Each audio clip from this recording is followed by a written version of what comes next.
चलिए अब खबर अहमदाबाद से, जहां पर अहमदाबाद नगर निगम और एक एनजीओ ने मुसाफिरों को भीषण गर्मी से राहत देने के लिए एक अनोखा प्रयास किया है। सीमित संसाधन से एक कूल बस स्टॉप बनाया गया है। तो कैसा है ये बस स्टॉप, बता रहे हैं संवाददाता केतन जोशी। अभी मैं जहां खड़ा हूं मुझे ऐसा अनुभव हो रहा है जैसे मैं एयर कंडीशन मॉल में हूं, लेकिन ये ओपन बस स्टॉप है और शायद भारत का इकलौता ऐसा बस स्टॉप है जहां पर आपको एसी की फीलिंग दे रहा है। आप देखिए कि यहाँ स्प्रिंकलर लगा हुआ है और अहमदाबाद की भीषण गर्मी में भी यहाँ पर 5 या 6 डिग्री तापमान है वो कम रहता है। तो यहाँ पर जो कुछ पैसेंजर है उनसे हम पूछते हैं, अच्छा कैसा लगता है आपको? और अच्छा थोड़ा ठंडक महसूस हो रहा है? हाँ, पूरा ठंडक महसूस हो रहा है और अच्छा लग रहा है। यहाँ पे ऐसी जैसी फीलिंग आ रही है। जो आयोजन किया बहुत अच्छी बात है। एक काटजाट गर्मी के अंदर और ये ठंडक देने का जो उन्हें सुविधा दिया है, अहमदाबाद और गुजरात के और भारत के अंदर पहली बार है। बिल्कुल, जिन्होंने ये किया है नगर निगम के साथ, आइए उनकी प्रतिक्रिया लेते हैं। आगे कुछ इस तरह की आयोजन है हमारा करने के लिए?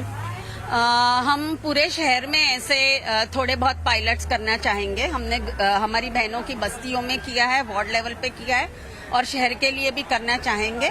इसके लिए एएमसी और एएमटीएस ने हमको बहुत सहयोग दिया है और आगे ही ऐसा सहयोग हमारी शहर से हमको मिलता रहे, ऐसी आशा के साथ हम बीआरटीएस में भी ये आगे ले जाना चाहेंगे और कई जगहों पे ये जो गर्मी से बचने वाली प्रक्रियाएं को हम आगे ले जाना चाहेंगे। सूरज के प्रकोप को हम रोक नहीं सकते, लेकिन गर्मी को किस तरह से कम किया जाए, ये आयोजन बेहतरीन है।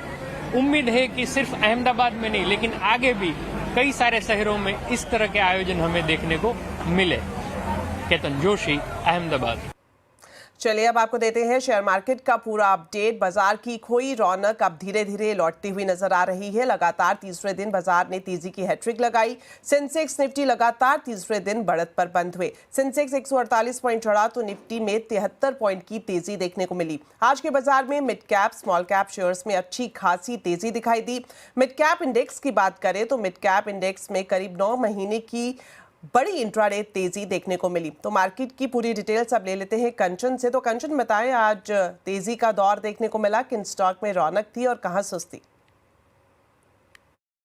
तो डेफिनेटली हफ्ते के तीसरे कारोबारी दिन भी हमें बाजार में अच्छा खासा जोश देखने को मिला। अब बात करते हैं कि स्टॉक स्पेसिफिक जोश कहां पे हमें देखने को मिला। निफ्टी की बात करी जाए तो श्रीराम फाइनेंस 4% की मजबूती के साथ बंद हुआ है। एचडीएफसी लाइफ अच्छी खासी बढ़त के साथ बंद हुआ है। साथ ही साथ अपोलो हॉस्पिटल 3%, टाटा स्टील में भी करीब 3% की मजबूती हमें देखने को मिली। अगर हम बात करें सारे ही मेटल शेयर्स की तो वहां पर भी अच्छी खासी रैली देखने को मिली और जो IT शेयर्स है वहां पर प्रेशर बाउंड अप होता हुआ दिखाई दिया। जैसे कि आपको यहाँ पे दिख ही रहा है कि TCS, इन्फोसिस और टेक महिंद्रा इस लूजिंग स्ट्रीक में सबसे पहले शामिल है और साथ ही साथ एफएमसीजी काउंटर्स में भी आज जो पेन है एविडेंटली दिखा है। आईटीसी करीब 2% की गिरावट के साथ बंद हुआ है। मिड कैप की बात करी जाए तो यहाँ पे मसगांव डिफेंस शेयर्स में भी अच्छी खासी रैली देखने को मिली है। जितने भी डिफेंस के शेयर्स है वहां पे अच्छा खासा इजाफा देखा गया है। कोचिन शिपयार्ड, JSW इंफ्रा और साथ ही साथ पीबी फिनटेक कल भी अच्छी खासी बढ़त के साथ बंद हुआ था। इसमें एक खबर आई थी, खबरों के लिहाज से यहाँ पे एक्शन देखने को मिल रहा है। गिरने वालों में फिनिक्स मिल 3%, नायका 1.5%, परसिस्टेंट सिस्टम में 1% और साथ ही साथ कोलगेट में भी 1% की हमें कमजोरी देखने को मिली है। शुक्रिया कंचन इस पूरे मार्केट अपडेट के लिए। चलिए अब बात करते हैं सरकारी कंपनियों की, जहां रौनक एक बार फिर से लौटने लगी है। 52 हफ्ते की ऊंचाई से 50% से ज्यादा करेक्शन होने वाले PSU शेयर्स में एक हफ्ते से अच्छी रिकवरी दिखाई दे रही है। सरकारी कंपनियों पर JM फाइनेंशियल ने एक रिपोर्ट निकाली है। क्या कुछ कहा गया है इस रिपोर्ट में, डिटेल्स लेते हैं मिताली जैन से। तो मिताली बताएं, जो सरकारी कंपनियों पर JM फाइनेंशियल की रिपोर्ट है उसकी हाईलाइट्स क्या है? PSU स्टॉक्स की रौनक काफ़ी तेज़ नज़र आ रही है आज के सत्र में। PSU स्टॉक्स में डिफेंस सेक्टर काफ़ी आज बुलिश नज़र आया है। इसके अलावा जो सरकारी कंपनियों के करेक्शन है वो बंद होते नज़र आ रहे हैं। पिछले एक हफ्ते की हम बात करें तो स्टॉक में कुछ स्टॉक्स में 5 to 6% का हमें अपसाइड मोमेंटम देखने को मिला है।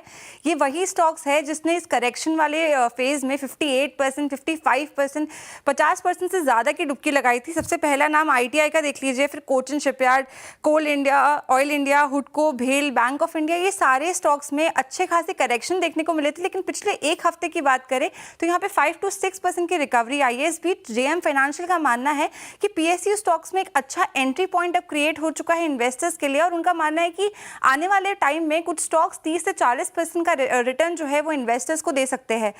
जो उन्होंने पिक्स सेलेक्ट किए थे उसमें सबसे पहला नाम है RECL का। यहाँ पे टारगेट प्राइस दिया है 600 रुपए का और अपसाइड पोटेंशियल 44% तक का नजर आ रहा है।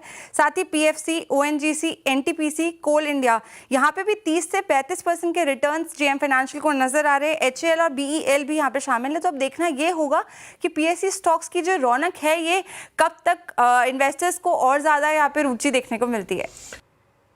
शुक्रिया मिताली इस पूरी जानकारी के लिए।